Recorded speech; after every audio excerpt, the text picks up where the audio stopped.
స్థానిక సంస్థల ఎన్నికల సమయంలో పుంగనూరులో అంజిరెడ్డి అనే టీడీపీ నేత తోడగొట్టి మీసం మెలేసి హాట్ టాపిక్ అయ్యారు.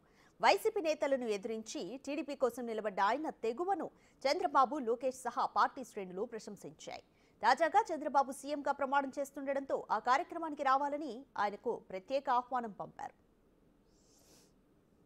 ముఖ్యమంత్రి చంద్రబాబు నాయుడు చిత్తూరు జిల్లా పొంగనూరు మండలం మార్లపల్లి గ్రామంలో మారుమూల గ్రామంలో ఉండే ఆంజనేయుడికి చంద్రబాబు ఆహ్వానం పంపించినాడు. ఆయన ఆహ్వానాన్ని నేను శిరసా వహించి సంతోషపడుతున్నాను. ఆయన పరిపాలన సక్రమంగా జరగనట్లని వేడుకుంటా ఉన్నాము. ఆయన పరిపాలన మెచ్చి, ఆయన మంచితనాన్ని మెచ్చి ప్రజలందరూ అమితమైన ఓట్లు మెజార్టీ ఇచ్చి ఆయన్ని గెలిపించినారు. 2019లో ఆయన మంచితనాన్ని మర్చిపోయి వేరే రాక్షసులకు ఓటేసి ఆయన్ని ఓడించినాము. ఇప్పుడు తెలుసుకున్నారు, ప్రజలందరూ తెలుసుకొని చంద్రబాబు మంచితనాన్ని తెలుసుకొని అమితమైన మెజార్టీ, చరిత్రలో లేని విధంగా ఓట్లేసి చంద్రబాబును గెలిపించినారు. ఇప్పుడు రేపు సీఎం కాబోతా ఉన్నాడు.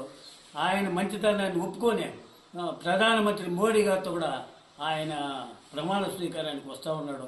కోట్లాది మంది, లక్షలాది మంది ఆయన ప్రమాణ స్వీకారానికి అందరూ హాజరవుతూ ఉన్నారు. నాకు ఆహ్వానం పంపించినాడు, కానీ ఆయన ఆహ్వానాన్ని నేను శిరసా ఊహిస్తూ ఉన్నాను. రాక్షస పరిపాలన పోవాలంటే చంద్రబాబు కంకణ కట్టుకొని ముందుకు వస్తాడో, రాక్షసులందరినీ కాలితో తొక్కుతాడో, న్యాయమైన పరిపాలిస్తాడో. అదే మా కోరిక, అదే చంద్రబాబు కోరిక. ప్రజలందరినీ తన బిడ్డల మాదిరిగా కాపాడుకునే శక్తి చంద్రబాబుకే ఉండే, కానీ ఇతర వాళ్ళకి ఎవరికి లేదట్లా కూడా నేను హృదయపూర్వక చెప్పగలుగుతున్నాను. ఇప్పుడు సల్లా రామచంద్రారెడ్డి పొంగనూరుకి నిలిచినాడు, కానీ ఆయన ఓడలేదు. ఆయన గెలిచినాడు, దొంగ ఓట్లు వేసుకొని వేరే వాళ్ళు ఆపోజిట్ పార్టీ వాళ్ళు గెలిచినారే, కానీ సల్లా రామచంద్రారెడ్డి ఓడలేదు. ఓటు కూడా ఇంకా ముందుకు కూడా సల్లా రామచంద్రారెడ్డి పొంగనూరు ఇన్ఛార్జిగా ఉండాలని చంద్రబాబుని కోరుకుంటూ ఉన్నాము.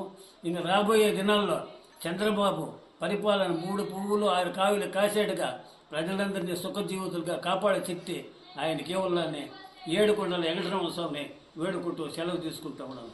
జై చంద్రబాబు నాయుడు.